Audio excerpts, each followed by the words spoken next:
a white man can take a lot of things away from you, but a white man can never stop you from reading a book or looking up information.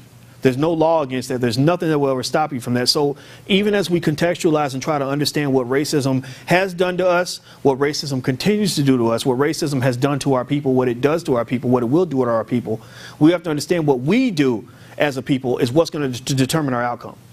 You cannot base your future on waiting for white people to stop being racist. That's probably not going to happen anytime soon. But if you are stronger than your oppression, then you will eventually overcome it.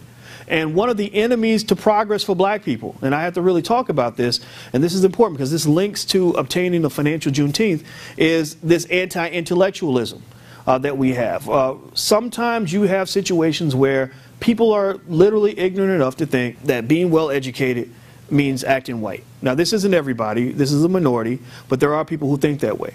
And even if they don't think it's acting white, maybe they think that that's reserved for white people. They don't see themselves in that role. Maybe when you talk about just the idea of fanatically hustling for the things that you want, some people see that as something that other people do.